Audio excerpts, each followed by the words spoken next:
Po, good morning mga kababayan. Magandang umaga muli sa inyo. At tayo po yun dito sa may tulay pa rin. Ayan, kasama po yung dalawa. Ayan.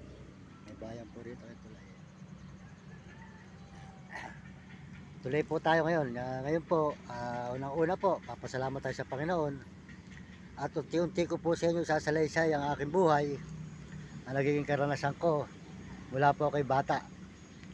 Ang buhay ko po kasi, mga kababayan, para malaman nyo ang katotohanan, ako po ay naglaboy ng Maynila 17 anyos.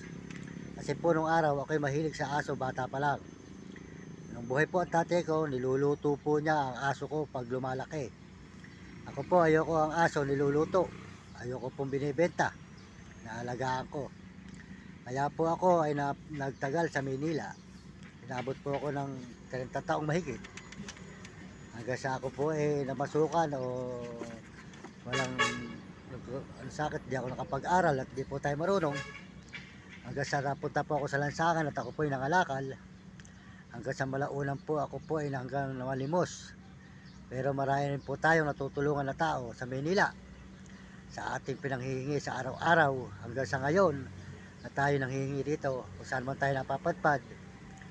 Kaya po ako, mahirap ang aking buhay. Hanggang ako po ay nagkakaroon ng karamdaman at ngayon nagkaroon ng stroke. Ayan. Mga kababayan. Ginagawa ko po ang lahat para tayo po ay makaahon sa hirap at pagpalain dito sa pagbibideo para po marami tayong taong matulungan at mamahal natin sa buhay. Hindi po alam ng mga kapatid to na ang pagmamahal ko sa kanila at sa sa magulang ko, hindi nila alam. Pag ako'y meron doon lang po nila ako gusto. Kaya po ako ay mga kababayan, Diyos na lang po ang tanging nakakaalam ng aking buhay. Kaya unti-unti ko po sa inyo sasalaysay ang ating buhay hanggang po nung tayo ay nabidyohan ni Opisyal Ka-Business sa Maynila. Nung nag-alaga tayo ng 4 na bata, ay nalagaan naman natin mabuti. Hanggang sa ngayon, nakita nyo, napabuti naman po ang bata at kinupkup naman po ng SWD. Kaya ako po naman natuto lang mag-vlog doon po sa pag-alaga ko sa mga bata. Kaya tayo po, masasabi ko sa inyo, hindi nakapag-aral, hindi po tayo marunong, wala po tayong alam, hindi sumulat lang at ng ating pangalan. Kaya nga po ang buhay ko po, binubugbog ako nung araw ng aking tatay, ginugulpi at pinagtatrabaho sa bukid hanggang sa pagwala ng bukid. Lasinggero po ang tatay ko nung araw, lasinggero. Hanggang ako po ginugulpi, hanggang lumayas po ako nung araw. 17 anyos po ako nung lumayas ako nung araw sa amin at napunta ako ng Maynila. Ayan. Kaya palaboy-laboy po ako sa Maynila noon. Kaya mga kababayan, ngayon po ginagawa ko ang mabuti at maganda para po makagawa ko ng maganda sa aking mga kapwa at makatulong at sa mga magulang at sa mga kapatid na nangangailangan at may ibang kamag-anak. Pero ganun po pala, pag wala ka nang maitutulong, wala ka na sa kanila. Pag meron ka maitutulong, masarap ka sa kanila. Kaya mga kababayan, mas masarap po kahit ako'y naglalaboy ngayon, wala akong problema. Dahil po wala kang sakit ng ulo na maririnig. Kahit anong mga sinasabi nila, ay pinalalagpas ko lang po sa tenga. Kaya ang Diyos po ay marunong. Binibigyan tayo ng lakas na nakapaglakad at nakakagawa pa naman po tayo ng mabuti at maganda. At ako po ay ayoko ng kasalanan. Kaya gusto ko po ay parehas sa buhay. At lagi po akong tumatawag sa Panginoon Diyos. Kaya mga kababayan, kung alam lang po ninyo at nakikita nyo, tayo po ay dito ngayon sa Mekandaba. Tayo po ay nagbibideo ngayon dito, ay nagla-live.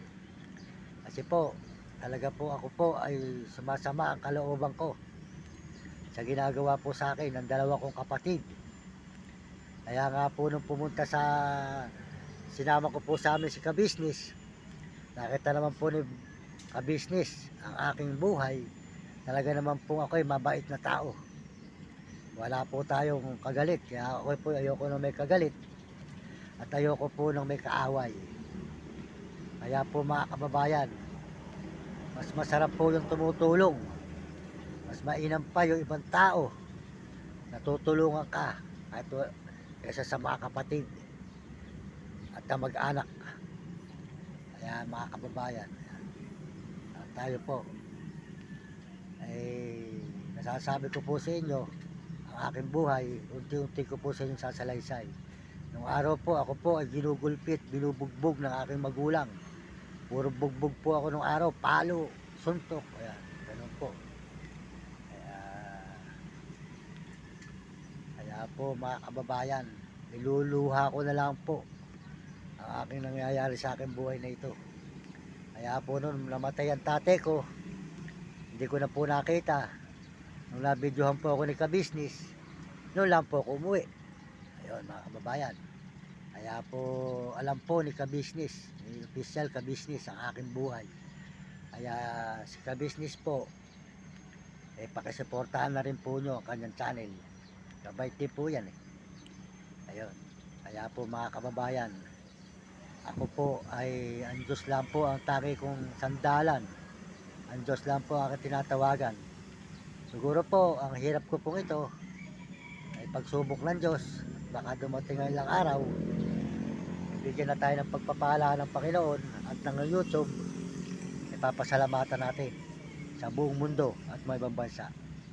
Sana po magustuhan nyo ang aking video ito na puro kalungkutan at puro kahirapan.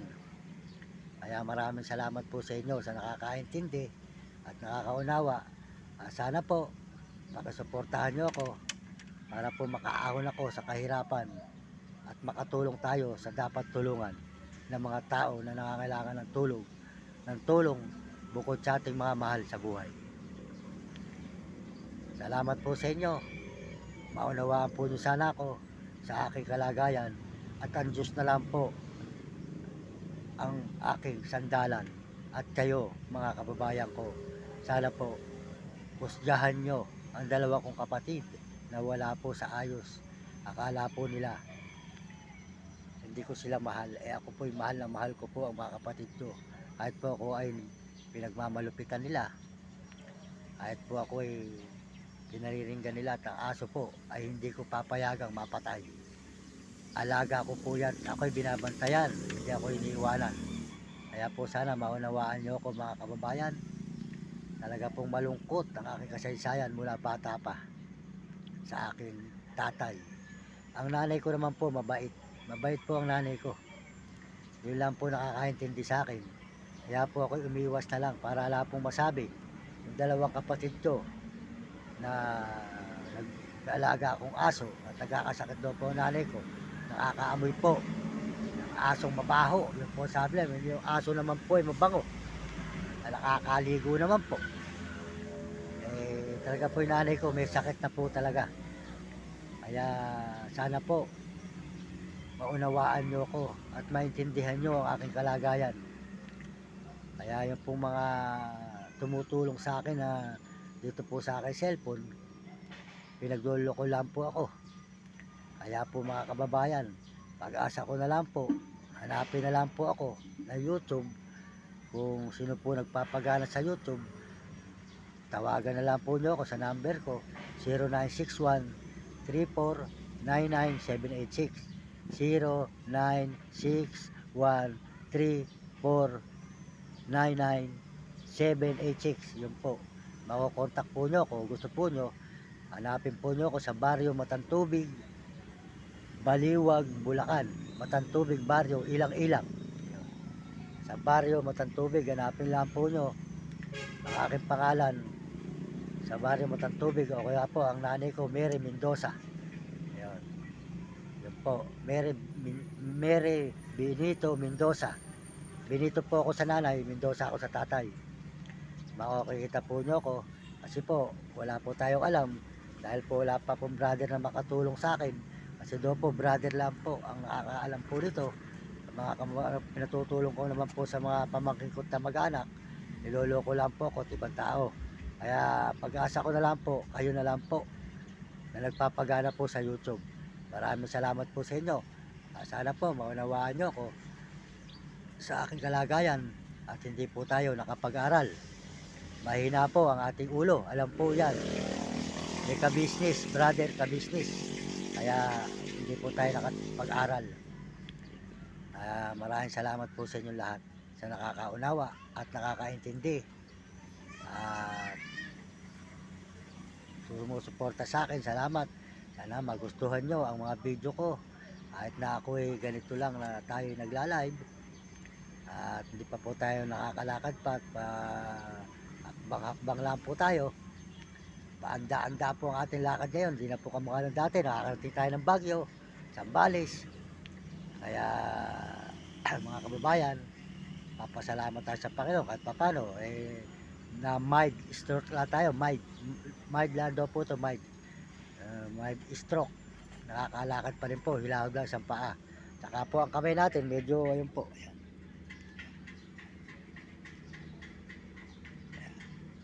Ayan po, paa. Ayan.